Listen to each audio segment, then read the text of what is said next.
Number 4. 4 മട്ടത്രികോണങ്ങൾ. എല്ലാറ്റിലും ലംബവശങ്ങളുടെ അംശബന്ധം 3:4 ആണ്. ഓരോ ത്രികോണത്തെക്കുറിച്ചും മറ്റൊരു വിവരം കൂടി ചുവടെ കൊടുത്തിരിക്കുന്നു. വശങ്ങളുടെ എല്ലാം നീളം കണക്കാക്കുക. ഒന്നാമത്തെ പ്രത്യേകത എന്ന് പറയുന്നത് ലംബവശങ്ങളുടെ നീളം തമ്മിലുള്ള വ്യത്യാസം 24 മീറ്റർ.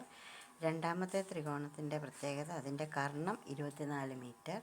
മൂന്നാമത്തെ ത്രികോണത്തിൻ്റെ പ്രത്യേകത ചുറ്റളവ് 24 മീറ്റർ. നാലാമത്തെ ത്രികോണത്തിൻ്റെ പ്രത്യേകത പരപ്പളവ് 24 ചതുരശ്ര. Four right triangles, the ratio of perpendicular sides being 3:4 meter each. One more fact about each is given below. Find the lengths of the sides of each triangle. Number 1. The difference in length of the perpendicular sides is 24 meters. 2. The hypotenuse is 24 meters. 3. The perimeter is 24 meters. 4. The area is 24 square meters. Problem ഓരോന്നോരോന്നായിട്ട് ചെയ്യാം. അതായത് ഒരു right triangle തന്നിട്ടുണ്ട്, അല്ലെങ്കിൽ മട്ടത്രികോണം തന്നിട്ടുണ്ട്. ലംബവശങ്ങൾ തമ്മിലുള്ള വ്യത്യാസം, ലംബവശങ്ങൾ തമ്മിലുള്ള ഡിഫറൻസ് തന്നിട്ടുണ്ട്. ആദ്യത്തെ ക്വസ്റ്റ്യനിൽ അത് നോക്കണ്ട. അതിന് മുമ്പായിട്ട് ലംബവശങ്ങൾ 3:4 എന്ന റേഷ്യോയിലാണെന്ന് പറയുന്നു. അപ്പോൾ ലംബവശങ്ങളിൽ ഒന്ന് 3x എന്നെടുക്കുക, മറ്റേത് 4x എന്നെടുക്കുക. ഇതാണ് ഹൈപ്പോട്ന്യൂസ്. അപ്പോൾ ഇതൊരു മട്ടത്രികോണം അല്ലെങ്കിൽ റൈറ്റ് ട്രയാങ്കിൾ ആയതുകൊണ്ട് ഹൈപ്പോട്ന്യൂസ് എന്ന് പറയുന്നത് റൂട്ട് ഓഫ് ലംബം സ്ക്വയർ പ്ലസ് പാദം സ്ക്വയർ ആയിരിക്കും. അതായത് റൂട്ട് ഓഫ് കർണം ഹൈപ്പോട്ന്യൂസ് അല്ലെങ്കിൽ ഹൈപ്പോട്ന്യൂസ് എന്ന് പറയുന്നത് root of 3x whole square plus 4x whole square ആയിരിക്കും. 3xൻ്റെ ഹോൾ സ്ക്വയർ എന്ന് പറയുമ്പോൾ 9x സ്ക്വയർ, 4xൻ്റെ ഹോൾ സ്ക്വയർ 16x സ്ക്വയർ. രണ്ടും കൂടി 16, 9, 25 x സ്ക്വയർ വരുന്നു. 25ൻ്റെ റൂട്ട് 5, x സ്ക്വയറിൻ്റെ റൂട്ട് x, അപ്പോൾ 5x. അപ്പോൾ നമുക്ക് ഈ റൈറ്റ് ട്രയാങ്കിളിൻ്റെ 3 സൈഡും കിട്ടി, 3xും 4xും 5xും. ഇനി ഇത് ഉപയോഗിച്ചാണ് നമ്മൾ ബാക്കി പാർട്ട് മുഴുവൻ ചെയ്യുന്നത്. ഇപ്പോൾ നമ്മുടെ ഫസ്റ്റ് പാർട്ടിൽ എന്താ പറയുന്നത്? ലംബവശങ്ങളുടെ നീളങ്ങൾ തമ്മിലുള്ള വ്യത്യാസം 24 മീറ്റർ ആണെന്ന്. ലംബവശങ്ങളുടെ നീളങ്ങൾ ഒന്ന് 4x ഒന്ന് 3x ആണല്ലോ. 4x മൈനസ് 3x 24 മീറ്റർ ആണ്.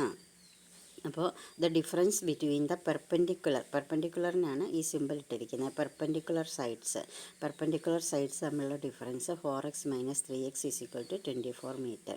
4xൽ നിന്ന് 3x പോയാൽ ഒരു x, അതായത് x is equal to 24 metre. അതുകൊണ്ട് വശങ്ങൾ അല്ലെങ്കിൽ സൈഡ്സ് കണ്ടുപിടിക്കാൻ എളുപ്പമാണല്ലോ. 3xും 4xും 5xും ആണ് വശങ്ങൾ. 3xും 4xും പെർപെൻഡിക്കുലർ സൈഡ്സും 5x ഹൈപ്പോട്ന്യൂസും ആണ്.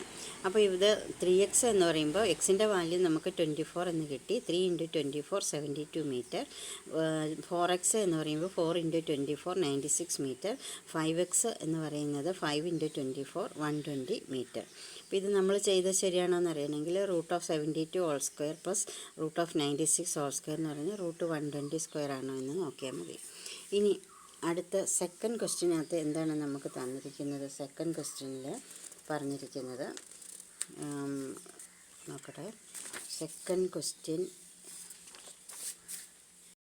ത്രികോണത്തിൻ്റെ പ്രത്യേകത ഹൈപ്പോട്ന്യൂസ്, അതായത് കർണം 24 മീറ്റർ. അതായത് കർണം എന്ന് പറയുന്നത് നമ്മൾ കണ്ടുവച്ചിട്ടുണ്ട്, കർണം 5x ആണെന്ന്. കർണം അല്ലെങ്കിൽ ഹൈപ്പോട്ന്യൂസ് 5x 24 മീറ്റർ എന്ന് തന്നിട്ടുണ്ട്. അപ്പോൾ 5x 24 ആകുമ്പോൾ എക്സിൻ്റെ വാല്യൂ കണ്ടുപിടിക്കാൻ 24നെ ഈ 5 കൊണ്ട് ഡിവൈഡ് ചെയ്യണം. കാരണം 5 × x ആണ് 24. രണ്ട് സംഖ്യകളുടെ ഗുണനഫലം. ഇപ്പോൾ 5 × 4 20 ആണെങ്കിൽ 4 എന്ന് പറയുന്നത് 20/5 ആണ്. ഇപ്പോൾ 5x 24 ആയതുകൊണ്ട് x എന്ന് പറയുന്നത് 24/5 ആണ്. 24നെ 5 കൊണ്ട് ഡിവൈഡ് ചെയ്യുമ്പോൾ എന്താണ്? 24/5. 5 × 4 20. റിമൈൻഡർ അല്ലെങ്കിൽ ശിഷ്ടം 4 കിട്ടുന്നു. അപ്പോൾ നമ്മൾ പുതിയതായിട്ടൊരു 0 ഇടുന്നു. പുതിയതായിട്ട് 0 ഇടുമ്പോൾ നമ്മളിവിടെ പോയിൻ്റ് ഇടണം. 5 × എത്രയാണ്? 40. 5 × 8 ആണ് 40. അങ്ങനെയാണ് നമുക്ക് ആൻസർ 4.8 എന്ന് കിട്ടുന്നത്. ഇനി നമുക്ക് വശങ്ങൾ കണ്ടുപിടിക്കാമല്ലോ. കാരണം നമുക്ക് ഓൾറെഡി ഉണ്ട്. ഇനി നമുക്ക് വേണ്ടത് മറ്റ് രണ്ട് സൈഡ്സ് 3xും 4xും. 3 × 4.8ഉം 4 × 4.8ഉം. അപ്പോൾ അത് 48നെ 3 കൊണ്ട് ഗുണിച്ചിട്ട് ഒരു ദശാംശ സ്ഥാനം മാറ്റി കുത്തിട്ടാൽ മതി. 48 × 3 144, ഒരു സ്ഥാനം മാറ്റുമ്പോൾ 14.4. അതുപോലെ തന്നെയാണ് അടുത്തതും കിട്ടുന്നത്, 19.2 മീറ്റർ എന്ന് കിട്ടുന്നത്. ഇനി മൂന്നാമതായിട്ട് പറഞ്ഞിരിക്കുന്നത് എന്താണ്? മൂന്നാമത്തെ പാർട്ട് നമ്മുടെ ക്വസ്റ്റ്യൻ്റെ തേർഡ് പാർട്ട് എന്ന് പറയുന്നത് പെരിമീറ്റർ ഈസ് 24 മീറ്റർ. പെരിമീറ്റർ എന്ന് പറഞ്ഞാൽ എന്താണ്? പെരിമീറ്റർ എന്ന് പറഞ്ഞാൽ ചുറ്റളവാണ്. അതായത് ചുറ്റളവ് 24 മീറ്റർ. ചുറ്റളവ് എന്ന് പറയുമ്പോൾ എല്ലാം കൂടെ കൂട്ടുക, എല്ലാ വശങ്ങളുടെ ആകെത്തുകയ്ക്കാണ് ചുറ്റളവ് എന്ന് പറയുന്നത്. ഇപ്പോൾ 3x + 4x + 5x എല്ലാം കൂടി ആഡ് ചെയ്യുമ്പോൾ 24 കിട്ടുന്നു. അതായത് ചുറ്റളവ് അല്ലെങ്കിൽ പെരിമീറ്റർ സമം 3x + 4x + 5x = 24. 3 4 7 5 12x 24. നേരത്തെ ചെയ്ത പോലെ എക്സിൻ്റെ വാല്യൂ കണ്ടുപിടിക്കാൻ 24നെ 12 കൊണ്ട് ഡിവൈഡ് ചെയ്യണം. അപ്പോൾ നമുക്ക് ആൻസർ 2 എന്ന് കിട്ടുന്നു. ഇനി ഇതിൻ്റെ അപ്പോൾ വശങ്ങൾ എഴുതുക. വശങ്ങൾ 3x 4x 5x. 3x എന്ന് പറയുമ്പോൾ 3 × 2 6 മീറ്റർ, 4 × 2 8 മീറ്റർ, 5 × 2 10 മീറ്റർ. ഇനി ലാസ്റ്റ് ഫോർത്ത് പാർട്ട് എന്ന് പറയുന്നത് പരപ്പളവ് അല്ലെങ്കിൽ ഏരിയ തന്നിട്ടുണ്ട്. പരപ്പളവ് 24 ആണെന്ന് തന്നിട്ടുണ്ട് ക്വസ്റ്റ്യനകത്ത്. പരപ്പളവ് അല്ലെങ്കിൽ ഏരിയ 24 ആണ്. ഇനി ഒരു ട്രയാങ്കിളിൻ്റെ പരപ്പളവ് കണ്ടുപിടിക്കാനുള്ള ഫോർമുല നിങ്ങൾക്കറിയാം. Half BH, half base into altitude.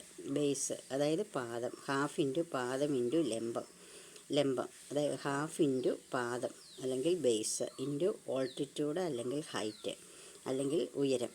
അപ്പോൾ ഹാഫ് ഇൻറ്റു BH ആണ് നമ്മുടെ ത്രികോണത്തിൻ്റെ ഏരിയ അല്ലെങ്കിൽ പരപ്പളവ് കണ്ടുപിടിക്കാനുള്ള ഫോർമുല. ഹാഫ് BH 24 ആണ് എന്ന് ക്വസ്റ്റ്യനിൽ തന്നിട്ടുണ്ട് പരപ്പളവ്. ഇനി നമുക്ക് BHൻ്റെ വാല്യൂ എന്ത് വരും? ഇവിടെ താഴെ കിടക്കുന്ന 2 ഇങ്ങോട്ട് പൊക്കത്തിലേക്ക് മൾട്ടിപ്ലൈ ചെയ്യണം. 24 × 2 എന്ന് പറഞ്ഞാൽ 48. BHൻ്റെ വാല്യൂ കിട്ടി. നമ്മുടെ BH എന്തൊക്കെയായിരുന്നു? BH ഇത് 3x ഇത് 4x അല്ലായിരുന്നു. അപ്പോൾ ഇതല്ലേ BH. 3x × 4x.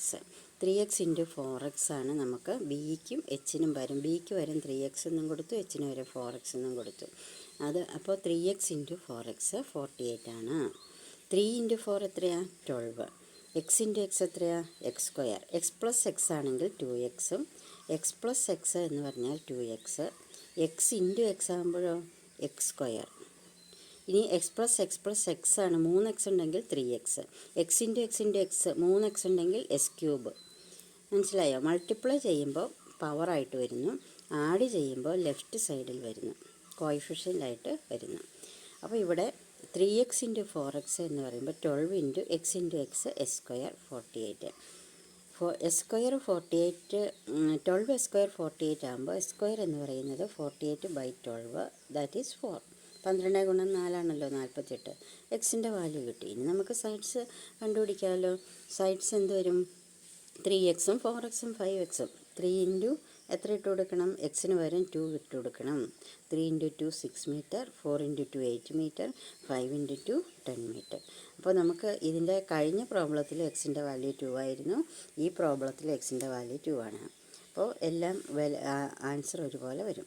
അപ്പോൾ ഇവിടെ എക്സിൻ്റെ വാല്യൂ 2 വരാൻ കാരണം ചുറ്റളവാണ് തന്നിരുന്നത്. ചുറ്റളവ് 24, ഇവിടെ പരപ്പളവ് 24 തന്നു. അപ്പോൾ രണ്ടും ചുറ്റളവും ഒന്ന് തന്നെയാണ്, പരപ്പളവും ഒന്ന് തന്നെയാണ്. പക്ഷേ അതുകൊണ്ട് ആൻസർ ഒരുപോലെ തന്നെ വന്നു. ഇവിടെ എല്ലാം കൂടി ആഡ് ചെയ്യുമ്പോൾ ഇവിടെ x + x ആയതുകൊണ്ട് ഇവിടെ x ഇട്ടിട്ട് ലെഫ്റ്റിലെ കോഎഫിഷ്യൻ്റ് എഴുതണം. ഇവിടെ x × x ആയതുകൊണ്ട് മൾട്ടിപ്ലൈ ചെയ്യുമ്പോൾ സ്ക്വയർ വരും.